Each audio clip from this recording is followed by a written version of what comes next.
como resistência, né? É como eu disse, em última instância, é apontar para a nossa liberdade, é apontar para a nossa potência humana, quando tudo está cerceado, quando tudo está, de alguma forma, não só por políticas ditatoriais estabelecidas, mas também por momentos na nossa história, né, como o contemporâneo, onde as pessoas estão massacradas, presas mesmo no seu individualismo, na sua lógica de consumo, na sua vida tranquila e cômoda, né, de consumo, né?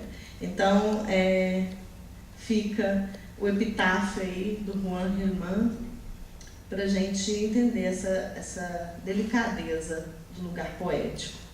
Um pássaro vive em mim, uma flor viajava em meu sangue, meu coração era um violino. Quis ou não quis, mas às vezes me quiseram. Também me alegrava.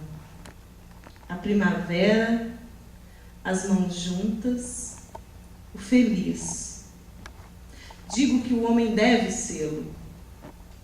Aqui jaz um pássaro, uma flor, um violino. Ok, gente. Obrigada. Passar a palavra agora para a Paula.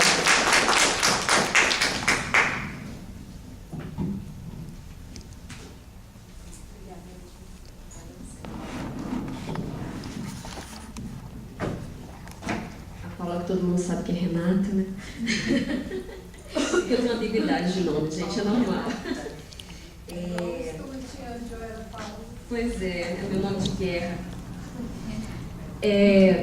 Minha fala acho que ficou por fim, porque eu vim correr um risco. Pensando nos anos 70, normalmente a gente é levado logo a pensar na poesia engajada. E eu vim falar da poesia não engajada. Então eu fiquei, enquanto o Gabriel e a Ângela falavam, eu fiquei lembrando daquela musiquinha do Torquato Neto, vai bicho, desafinar o coro dos contentes. É mais ou menos isso que eu vou fazer, mas no caso, o coro dos descontentes. E eu lembrei, quando estava escrevendo, tá dando para ouvir? Porque eu brigo muito com o microfone. Obrigada. Eu lembrei de um poema, não sei se vocês conhecem, o André Monteiro, escreveu sobre poemas políticos. E esse poema nem é dos 70, não, é agora, dos anos 2000. E eu fiz o crime de cortar um pouco o poema, mas só para trazer para vocês como uma espécie de epígrafe que desse o tom da fala. Vou ler um trecho, então. Um poema profundamente político não se vende, não se compra, não se conta, não se rende, não se ensina, nem sequer se insinua ao cacarejo político. Um poema profundamente político não se faz com temas públicos, mas com temas impublicáveis, dos corpos inauditos, corpos que dançam no furo perplexo da consciência.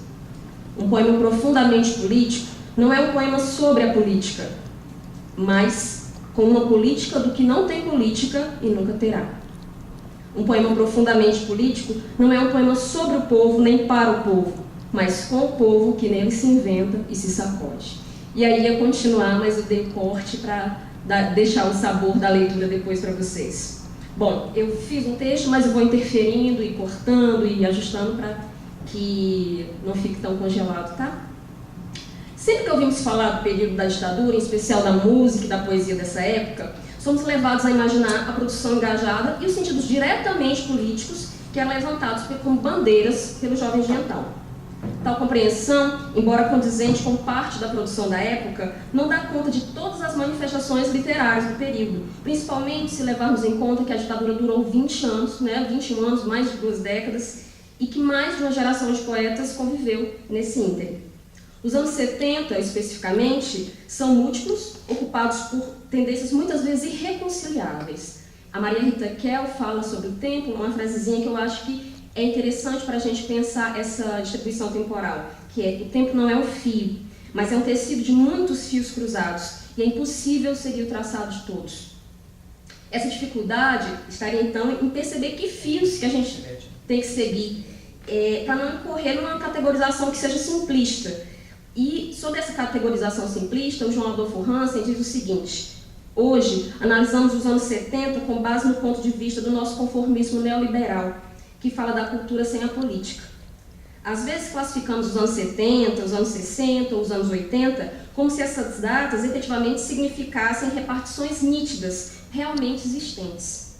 Com isso, apagamos o fato de que existem várias durações no mesmo tempo, e em decorrência, dizemos anos 70, como se a expressão fosse evidente, e mais ainda, como se nesse período tivesse existido uma unidade cultural, estética e ideológica. Não houve nenhuma. Bom, e aí eu fecho a fala do Hansen e começo a pensar nessa questão da ausência de unidade, né? Que eu acho que vai ficar bem perceptível. O Amato até falou um pouco também nessa coisa dos diversos sentidos que a anistia ganhou, dependendo de quem falava. Poesia também tinha diversos sentidos a depender de onde partia a ideia de poesia. Bom, essa ausência de unidade parece fazer parte do conjunto de temáticas relacionadas à época. Além desse termo, né, ausência de unidade, algumas palavras sempre vão remeter àquele grupo léxico evocado sempre que se fala dos anos 70. Quando a gente lê sobre isso, então a gente tem desbunde, contracultura, repressão, estados alterados da consciência, anti-intelectualismo, postura antilivresca e até mesmo literatura. A gente vai olhar um pouquinho mais demoradamente para essas palavras. Bom, mas para falar dos anos 70, a gente tem que olhar bem brevemente para o que veio antes, porque muitas das coisas que aconteceram nos anos 70 em matéria de poesia aconteceram de alguma maneira como respostas aos movimentos e às tendências que se debatiam também.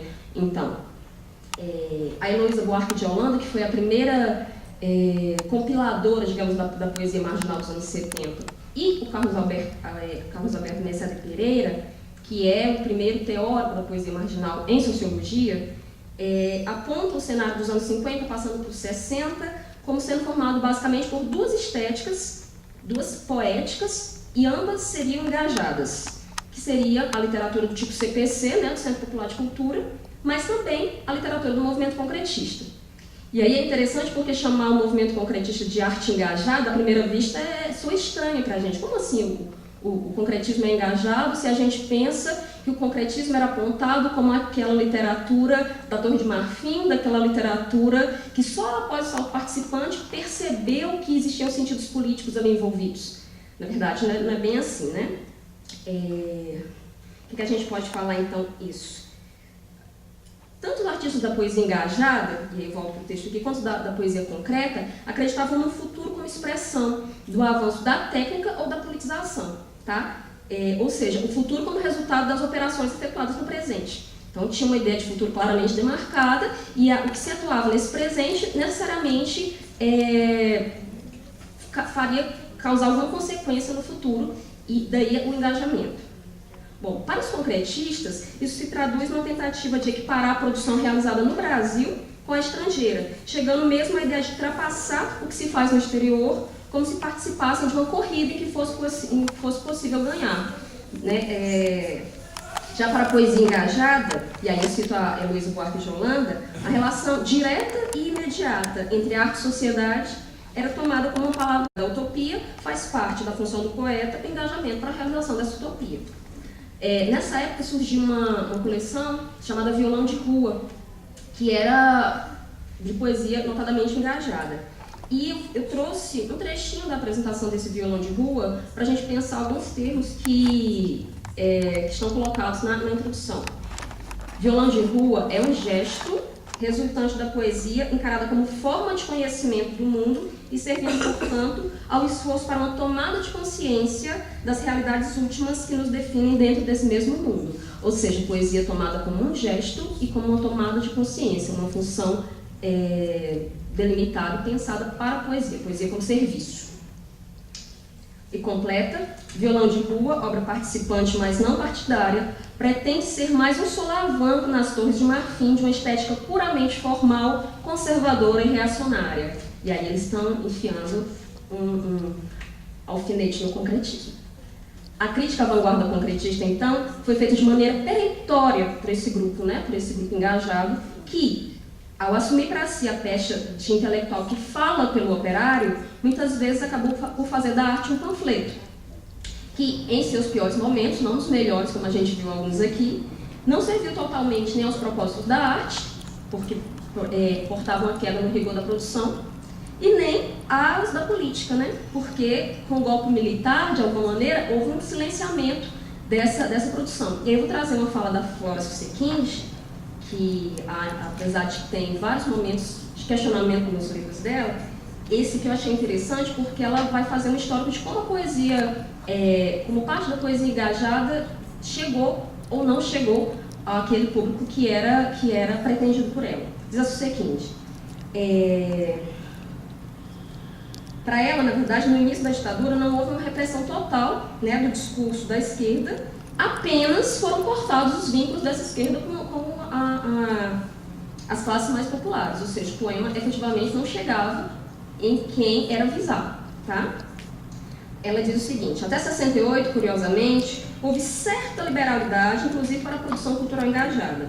A estratégia do governo Castelo Branco foi, por um lado, expansionista, superdesenvolvimento dos meios de comunicação de massa, sobretudo a televisão, né? Então, é alguma expansão que não necessariamente da poesia. Por outro, até liberal com relação à arte de protesto e à intelectualidade de esquerda, desde que cortados os seus possíveis laços com as camadas populares, ou seja, desde que ela fosse inócua. Essa cena, todavia, vai mudar e vai recrudescer a repressão, como a gente sabe. Mas, de alguma maneira, se desenha um cenário que a poesia engajada, de alguma forma, ela produz, mas ela não chega à classe popular, né? As classes mais populares. Bom, o Leminski, com aquela ironia que é típica a ele, vai dizer o seguinte entre relação ao concretismo e arte engajada. Apesar das aparências de conflito, que é formalismo versus conteudismo, e as briguinhas do suplemento literário, as vanguardas formalistas e a poesia engajada tinham muito mais em comum do que se imaginava à época. Ambas privilegiavam a atitude racionalista diante do poetar. Ambas tinham uma postura crítica, judicativa sobre o poetar. Ambas queriam mudar alguma coisa. Uma queria mudar a poesia, né? No caso, a poesia concreta. A outra queria apenas mudar o mundo. Tarefa que me parece um pouquinho mais difícil. Bom, o Leminski vai dizer também, e aí a gente vai ter que levar em conta de quem está falando, né? O seguinte, para a literatura do tipo CPC. Invoca-se o interesse das grandes massas para legitimar a mediania e a banalidade. Em nome do povo, produz-se uma literatura que subliteratura dos padrões de elite. Essa literatura não é popular no verdadeiro sentido do termo. Não é efetivamente consumida pelo povo ou, muito menos, produzida por ele. É apenas a média da literatura da classe dominante de gosto médio. Isso é uma provocação, né? Uma provocação forte. E eu trouxe isso porque coloca em cena os diversos discursos que circulavam na época. Ou seja, a gente percebe, então, que a literatura engajada não engajou todo mundo, né? Não engajou todo mundo que produzia poesia naquela época. Dentre os que renunciaram a essa bandeira estavam os marginais. Depois do exacerbado racionalismo concretista dos anos 50 e 60 e do ditatorial silenciamento dos engajados e tropicalistas, os poetas marginais saem do centro. Aparecem como totalmente desligados de qualquer politização, seja partidária, seja cultural ou teórico-literária, pelo menos à primeira vista, já que não engajar-se é também uma forma de política. Glauco Matoso, em livro introdutório sobre a geração mimeógrafo, alerta: a poesia marginal não apresenta qualquer homogeneidade, prática ou teórica. Não há um trabalho coletivo ou grupal orientado, posicionado contra ou a favor de determinados conceitos. Devido a essa falta de homogeneidade, há certa dificuldade em delinear uma caracterização forte do que é ou não é marginal, sem recair numa generalização apressada. Por isso, talvez, o Ali Salomão, que ele é apontado como um vigoroso representante da poesia dos anos 70, da poesia marginal, vai reclamar. E eu vou citar o Ali Salomão. Sinto-me muito preso, muito mal, desassossegado, em uma situação de desamparo na categoria anos 70 ou poesia marginal. Já o Chacal, que é outro representante dessa época, vai provocar. É o Foca Mota da pesquisa do J Brasil. Gostaria de saber suas impressões sobre essa tal de poesia marginal. Ah, a poesia magistral. Mas marginal para mim é novidade. Você que é bem informado, me diga, a poesia matou alguém, andou roubando, aplicou cheque frio, jogou alguma bomba no Senado? Com isso ele questiona a atribuição do termo marginal. Né? Bom, o Glauco Matoso vai dizer o seguinte: dizer que um poeta é marginal equivale a chamá-lo de sórdido e maldito, por causa da noção de antissocial. Mas esses adjetivos soam mais como elogio, porque viraram sinônimo de alternativo e de independente. Derivado da ideia de contracultura, o termo marginal parece ganhar certa carga valorativa, né, com o tempo. Mas não, quando eles foram inicialmente chamados de poetas marginais, não era bem essa a ideia por trás da cena. Não tinha ideia de valorização imbuída aí. A Heloísa Buarque de Holanda, junto com o Cacaso, eles vão refletir numa revista chamada Argumento, revista da época, antes dos marginais terem ganho esse nome de marginais efetivamente. Eles vão dizer o seguinte: a capitalização crescente do nosso mercado editorial tem significado para os novos autores um fechamento sistemático das possibilidades de publicação e distribuição normais. Na tentativa de superar este bloqueio que os marginaliza, tais autores são levados a soluções que, por mais engenhosas, são sempre limitadas. Já há quem fale de uma geração do mimeógrafo, de uma poesia pobre que se vale dos meios mais artesanais e improvisados de difusão, num âmbito necessariamente restrito. Lentamente vai se criando em nossos principais centros urbanos uma espécie de circuito semi-marginal de edição e distribuição, que é certamente uma resposta política ao conjunto de adversidades reinantes. Ou seja, havia um caminho editorial fechado, né?